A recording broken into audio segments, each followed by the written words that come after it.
What's up, everybody? Welcome back.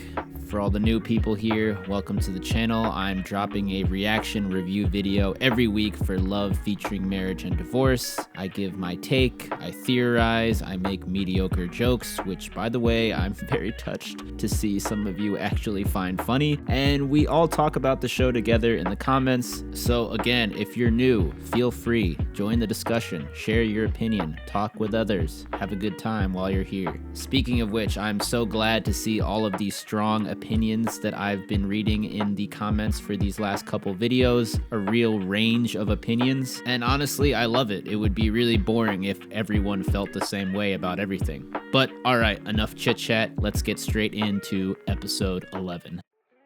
Alright, and we're starting off with Amy and Yushin at the bar. Amy asks him if his wife was his first love, and he answers, actually no, it was my mom. But not my real mom though, my stepmom.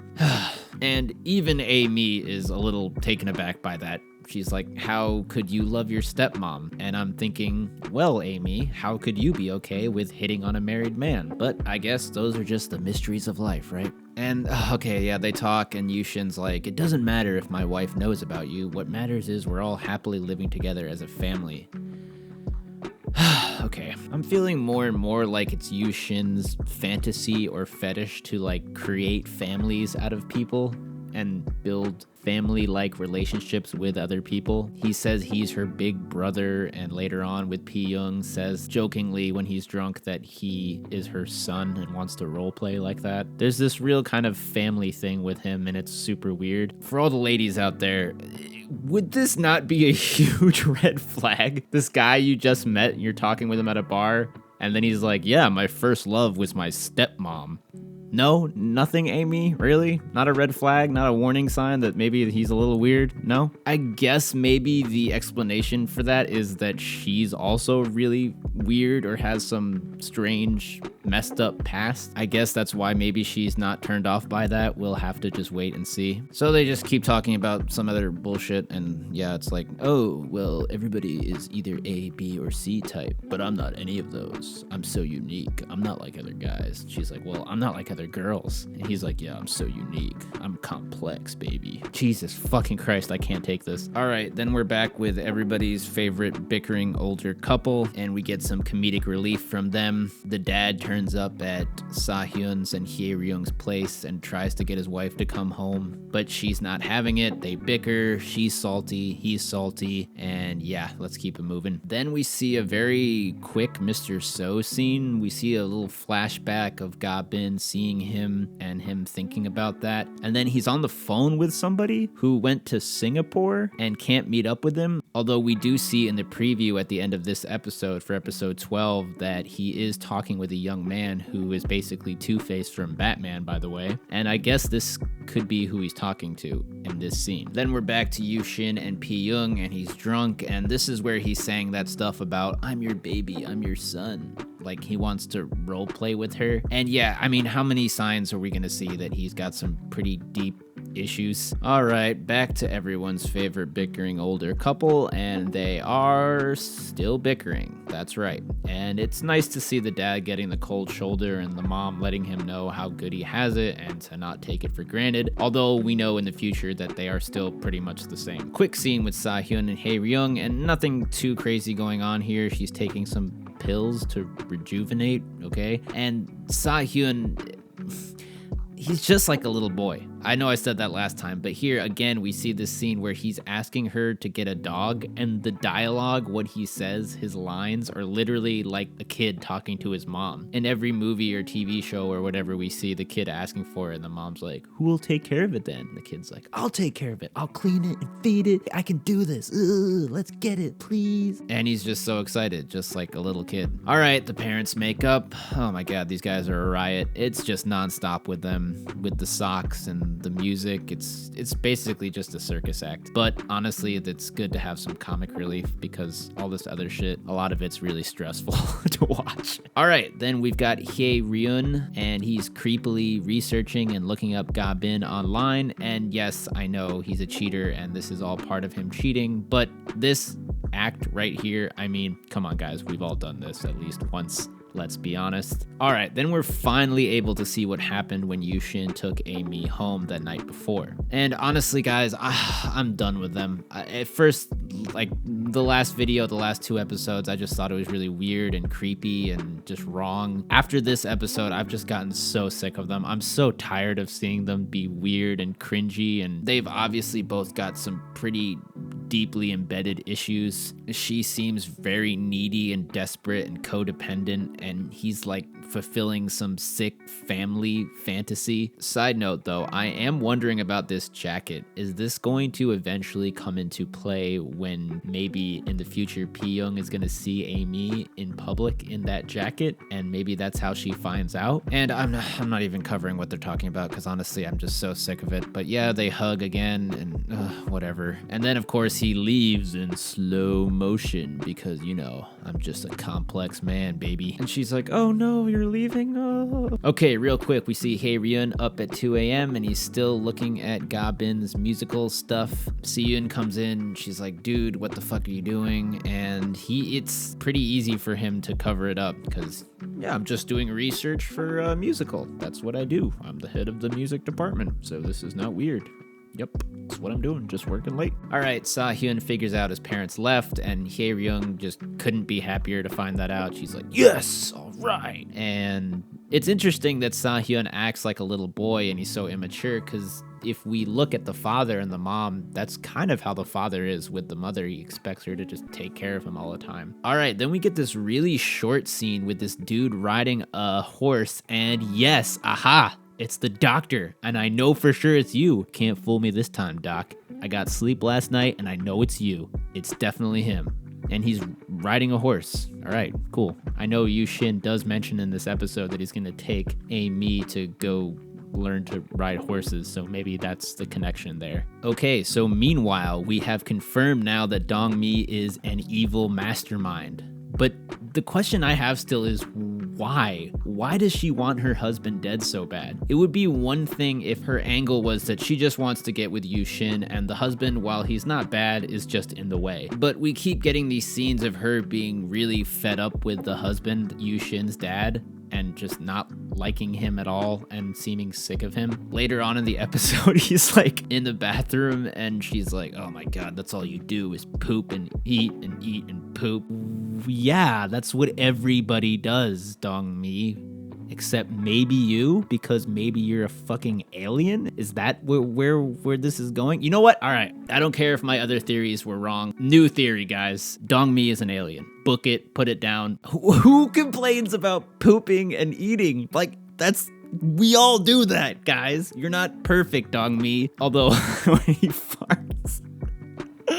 When we hear him fart, though, in that scene later on, oh my god, I wasn't ready for that. That was so gross. Oh, and she also says, your heart is all I need. Oh, hell no. Run, my guy. Run for the hills. Okay, then another, like, bland family scene with Pyoung, Yushin, and Ji-ah. Okay, so Yushin asks for all of the leftovers from breakfast that Pyoung made, and she's like, oh, you love my cooking that much? And he's like, well, yes, but no.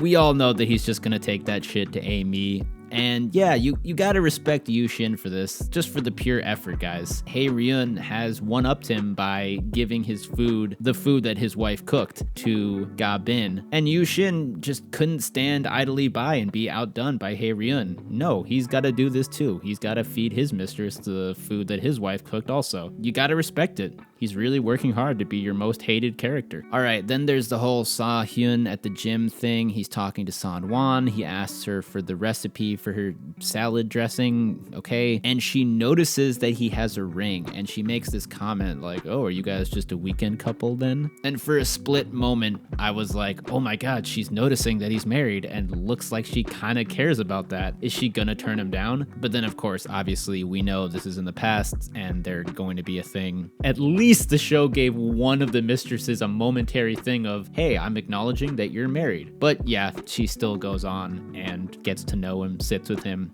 and they exchange numbers all the same. In this scene, Sa-hyun also finds out she's 10 years older than him, and he's like, oh shit. And they talk about life or whatever, and then Hae-ryun calls, and she's got a lump on the roof of her mouth, and Sa-hyun runs off immediately and goes to her. And again, if we didn't know what happens in the future, this might have been a good sign that he was going to stay faithful. But yeah, we do know better. All right, and then, oh, god damn it. All right, you know what? We're skipping this, guys. We're skipping this. I can't even watch these two anymore. They don't deserve this music. What the fuck? And he's still bossing her around, and she's loving it, and fuck these guys. All right, then we get some wholesome Hyungji and Yu Ram time, and they're talking, and she's lecturing him about being responsible. It's a nice bonding moment because she's teaching him stuff, but make sure to tell him that, hey, I'm proud of you and I love you and blah, blah, blah. And yeah, that's great. All right, so then we get this whole Dongmi versus P-Young saga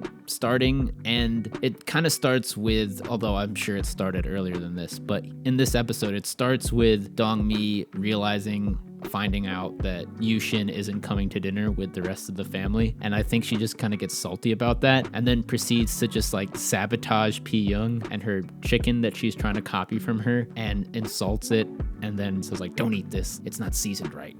To be fair though, I do know that feeling of not wanting to give away a recipe, I'm not gonna lie, and P-Young is definitely picking up on this and doesn't like it and seems to not like Dongmi at all and be suspicious of her already, although I guess she doesn't know quite yet what exactly she has to be suspicious of, besides her just being kind of bitchy. It was great though when P-Young strikes back and just steals Dongmi's chicken without her knowing it and takes it home. And yeah, let's go. The war is on. Oh god, okay, yes, more of Yushin and hate me. And I wanted to skip this part, but honestly, I just need to mention this. She asks again about P-Young and whether she knows about her, and Yushin's basically like, no, she doesn't need to know. She's a good woman. Like, okay, buddy, a good woman, whatever that means. And then he drops this gem when he says, yeah, she would love it if she found out that I fed a poor little lamb. Wow, a poor little lamb. And then it just gets worse. He asks her to bring him a gift since she's going back to the US for a bit. And she's like, what do you want? And he says, people? Both men and women? I'm popular among men too? He wants other people? What does this mean? I don't want to like jump right to the darkest possible thing that this could be, but again, he is really fucking weird, so I don't know. I'm not even gonna guess about this. Maybe it's nothing. I'll let you guys speculate on that. What did you think about that? That he wants people as a gift? He never says like, oh, I'm just joking, you know what I mean. It just kind of hung there, and what? All right, so then they buy sweet potatoes, and he's like, yeah, smell that shit. You like that shit? Yeah, you like that shit. And they sit and eat and talk about K-dramas. Honestly, I don't know about you guys, but in my opinion, it's just super lame whenever this show or other K-dramas mention K-dramas. It's always like, wow, this is just like a K-drama, or this isn't a K-drama, or I've seen this in K-dramas. It's like, guys, it's a K-drama, okay? We watch it because it's a K-drama. We know it's a K-drama. You know it's a K-drama. You don't need to try to sound cool and say, we're going to mention K-dramas, so this definitely isn't like other K-dramas because we're mentioning K-dramas in this K-drama. And it's a K-drama, all right? Let's just accept that. This K-drama is just as fucking weird and ridiculous as some of the other ones, so it's not a big deal. It's just like, guys, don't even bother. All right, then they're in the car, and he leans over in slow motion and puts his face next to hers and puts on her seatbelt. I am so sick of these guys. Have I said that yet? All right, that is it. Thank God for episode 11. But holy shit, the preview for episode 12 looks crazy. P-Young finding someone in a bedroom saying, who the hell are you? Two-Face from Batman appears? What? And he knows Mr. So? Dongmi looking even more like an alien? My theory confirmed? Okay, that's it for episode 11. Let's move right on into episode 12. Okay, episode 12. So, Yushin and Amy are still in the car, and now the question is, what's in the box? What is the gift that he got her? And it is medicine. A bunch of painkillers and ointments and stuff like that. How romantic? Then he leaves. No, he doesn't.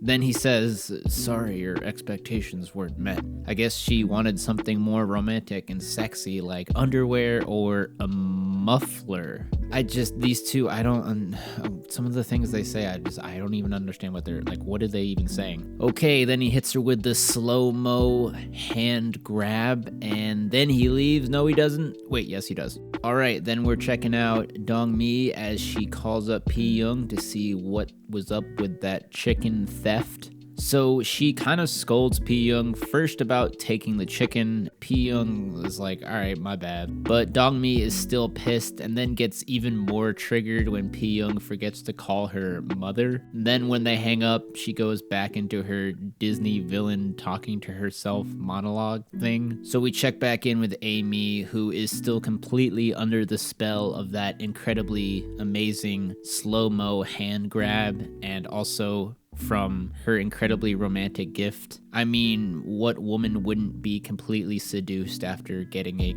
corn remover in a medical kit as a gift? It's just the classic move. And because of this, she can't stop herself from calling Yushin and telling him to come back right away because she has something to say. And Yushin turns right around and heads back. But first, we're back to Dong-mi versus Pi-young, the battle royale. I mean, who do you guys have winning this episode? I'd say the chicken round goes to Pi-young. Now we've got round 2, the wig, and damn, it is icy cold in this room. They are really going at it. And then we're treated to some more Dong-mi creepiness, and yikes, that is pretty dark stuff. Back to Amy's confession, and she's hitting us with this primo stuff, guys. Just great lines here for sure. It's all hitting her like a tsunami or something. I mean, wow, just great stuff. So Yushin says that he can't be honest with her because of his situation, basically meaning he's married. And it seems like he just completely turns her down, even when she says, well, what if I'm willing to overlook this situation? And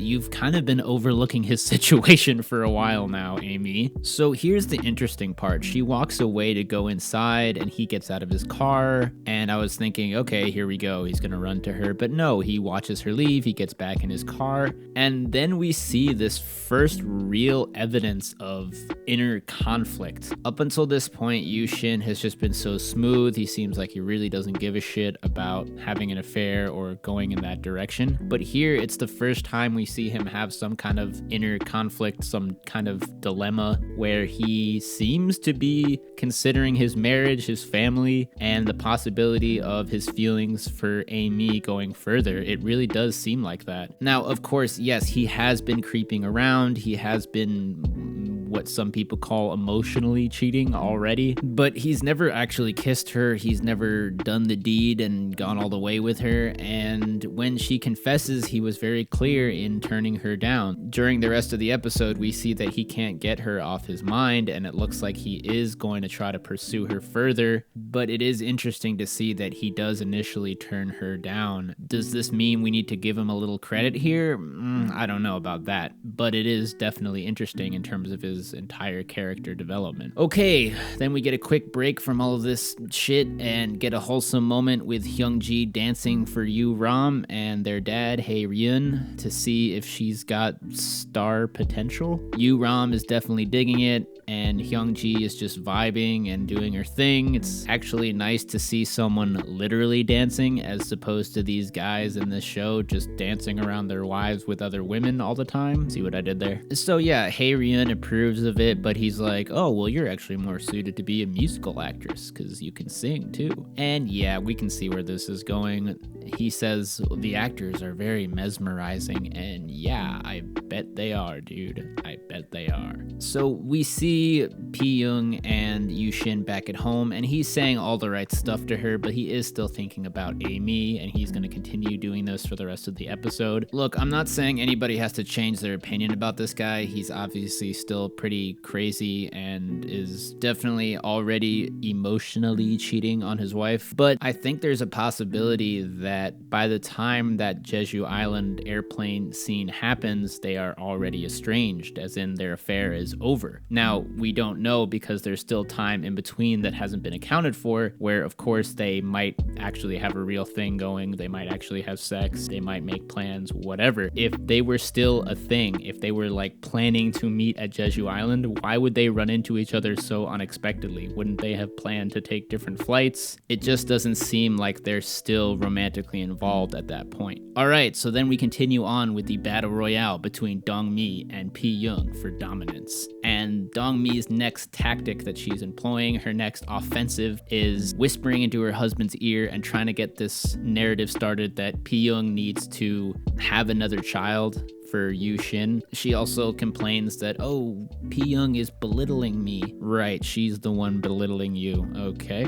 And the husband is just not really interested. He doesn't really want to interfere. And even while this is going on, Dong-mi is conniving and scheming behind his back, literally behind his back, about all kinds of things, including her inheritance and so on. On the other side of the war, we see Pi-young weaponizing the braised chicken and engages in psychological tactics by showing Yushin the chicken, letting him eat it, and then telling him that it was made by Dong-mi. And Yushin looks like he just found out Santa Claus doesn't actually exist. And honestly, I'm loving this war between these two characters. I don't care if Pi-young is being petty. Someone has to take Dong-mi to task, and I'm definitely Team Pi-young all the way. It's also interesting because it really lays the groundwork for what happens in the first half of the show later on in the timeline. This war needs to come to a breaking point eventually, and I can't wait to see it. But that'll have to wait for now because we've got a new character alert, guys. Definitely need some fresh blood in this show, and who better than Two-Face from Batman? And that's what I'm going to be calling him from now on, so just deal with it. So he meets up with Mr. So, and it turns out that they are stepbrothers. They have the same father but different mothers. They talk about Ga-bin, and I guess Two-Face knew Ga-bin before, and I guess they dated as well, but they broke up. And so far, I'm getting this very smug, confident vibe off of Two-Face. He does seem to genuinely care about his stepbrother, so that's good to see. And I'm curious to see how he's going to fit in the story. As of now, it looks like he's going to have some interaction with Ga-bin in the future. Okay, then Amy's at the airport. She's about to leave, and Yushin pulls up, and it looks like we're gonna get that cliche going after the girl in the airport scene, but he misses her, misses his chance. She takes off, none the wiser, and it's clear that he regrets turning her down, and it looks like his feelings for her are getting stronger. So what is he gonna do about this when she gets back? We'll have to wait and see. Okay, then Song-won finally texts back Sa-hyun and they make dinner plans, but she still hits him with that "how's your wife" text. Then when they're at the gym, they plan to go to dinner. Sa-hyun wants to treat her because he has to pay her back from when he ran off before without paying. He also learns that she is going to switch to night classes and tries to work in a way for him to do it as well so that they can continue to see each other at the gym. Oh, and then there's also the ongoing war. We get back to the action. Dong-mi strikes back with Operation Make Pi-young Have Another Kid, and it's going well. She's got pretty much everyone else there on her side, even Ji-ah, and Pi-young is blindsided by this move. Dong-mi continues to lay on all this reasoning of why this is such a good idea and why it's necessary. Anyways, Pi-young tries to defend against this assault, and it's not looking good, but then she comes up with a nice fortune teller told me it was a bad idea defensive scheme, classic strategy, classic move, and she manages to turn the tides a little bit. Even Dong-mi is impressed by this quick thinking, and that seems to be the end of this skirmish. Okay, and then we check in with the storyline that we're kind of seeing the least out of these three, with the husbands and the mistresses, and that is Hae-ryun. And he's made plans to go eat with Ga-bin, and he is just fucking beaming. He is happy as a clam. Oh, we also get this scene with Yushin and Pi-young, and he's still thinking about Amy all the time, and he even asked Pi-young to try that eating an apple without making a noise thing. So I guess this is like his test for his wife. If she can do it, then he won't cheat on her. And if she can't, then he's gonna cheat and it makes it okay. I mean, that's just sound reasoning, right, guys? Just totally justified, totally legit. So of course she can't do it. She bites into the apple and makes a noise, and Yushin is like, oh my god, it's all over. I am destined to be with Amy. She eats apples without making noise. This is indisputable proof. So I just want to go back and mention when Sahyun and Songwon are talking after their gym workout. I really like that Songwon keeps bringing up his wife to him, and yes, it does seem like they're going to eventually still have an affair, but at this point, again, when I compare Songwon's relationship with Sahyun to Amy's relationship with Yushin and how their affair begins, I can at least give Songwon some more credit than Amy, because she's bringing up that Sahyun has a wife and seems to be trying to keep him at arm's length distance, whereas Amy just goes right in for the kill and really doesn't give a fuck about Yushin being married. Even when Sahyun asks Songwon to go to dinner with him, she's like, oh yeah, well, why don't you bring your wife? All right, then we get a quick comic relief break, everyone's favorite bickering older couple, and they are once again bickering, this time about who was more smitten with who when they first got together.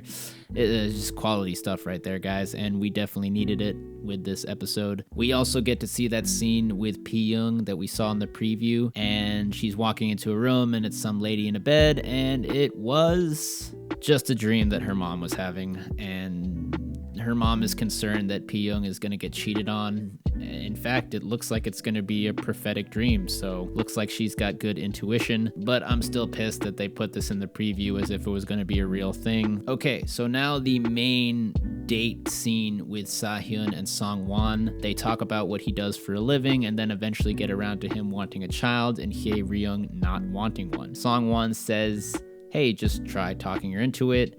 And it makes me think about someone's comment I saw on one of my earlier videos, and they had a theory that maybe Sahyun never really cheats, or rather the mistress is a lie and the baby thing is a lie too, and it's all just a scheme to get Hye-ryung to have a child. Now, obviously we see that Songwon does exist, although she's not technically a mistress yet, but they are getting involved. But as far as the mistress being pregnant, we find out later on that Songwon can't get pregnant. So it doesn't really seem as if she would be able to get pregnant with Sahyun. I guess it could be some kind of miracle thing where, oh, he was the one that was able to get me pregnant. But it does kind of seem like maybe they just fought up a scheme together to get Hye-ryung to have a kid, and it was partly Songwon's idea trying to help out Sahyun. Honestly, I don't know why I'm still trying to give any of these guys the benefit of the doubt at this point, because I keep getting proven wrong, but I'm just trying to stay objective here. So we also find out that Songwon was married for 5 years but then got divorced, and this explains that scene we saw earlier where she sees this guy and his family. So this was probably her ex-husband, who I guess found happiness with a woman who could give him a child, and I can see how that really hurts Songwon and why she would want to avoid running into them. This is definitely big stuff, guys. I'm not saying it absolves Sahyun. I'm not saying he didn't cheat, because we've got more to watch, but it's definitely big in terms of finding out more about Songwon's character. So they talk more, she's a bit tipsy, he's a bit tipsy, and she's giving him all this advice about marriage and valuing his marriage and also his parents, because her parents died when she was young. And we continue to see these parallels between this relationship and the Yushin-Amy relationship. These guys also have a discussion about what to call each other, and they come up with their like Chinese versions of their names, and they're having a grand old time, they're connecting and bonding and blah blah blah. And without a doubt, Sahyun does seem as if he's going down the path of cheating on his wife, just like the other husbands. But I gotta say, at least in terms of watchability, I'd much rather watch this than watch Amy and Yushin interact. Then, just like Amy and Yushin, they also have a scene after dinner where they go for a walk on the streets, and just like Yushin buys potatoes on the street, Sahyun also buys something, and he buys gloves for Songwon, and then she's like, oh, you don't have to do that, and he's like, all right, buy me something, and then she buys him a scarf, and then she puts the scarf on him in slow motion, of course, and then we get the kiss on the forehead. She kind of drunkenly stumbles and leans back. So yes, it does seem like they're headed towards actually having an affair, but at least Songwon is kind of showing some kind of reservation, was at least fighting the urge, at least showed some kind of hesitation and some kind of defense against it, with reminding Sahyun about his wife all the time. So I don't know about you guys, but she definitely at least got some points for that. I guess they're gonna end up in the same place anyways, but still. Alright, so that's it for the episode, and then we see in the preview for episode 13 that there's definitely some stuff that's gonna go down. It looks like Hae-ryun might have to go against Two-Face in order to compete for Ga-bin's affection. That should be good stuff, I guess. Dong-mi, the dog, is going to dog kindergarten? You know what? Fuck it. I'm actually looking forward to that. It's probably going to be funny, and we're probably going to need that comic relief again. But yes, that is the end for this week's video. What do you guys think? I mean, at this point, even if this show is just getting pretty ridiculous, we gotta see how it ends, right? We need to see what happens with the wives and the husbands, and if they're gonna get what's coming to them. Are they gonna stay married? Are they gonna get divorced for sure? What's gonna happen with the mistresses? Let me know in the comments, guys. Are you gonna see this through to the end, or are you guys done? Are you fed up? It's just getting too ridiculous. For me, I'm gonna finish this show because god damn it, I need the views and I want to keep making these videos and hopefully entertain you guys. Where do you stand with this show and the characters? Do you still want to see what happens, or do you not even care anymore? Let me know. As always, I hope you enjoyed. Blah blah blah. I'll see you next week. Blah blah blah. I'm TwoTenEast. Yada yada yada. All right. Have a good day, guys.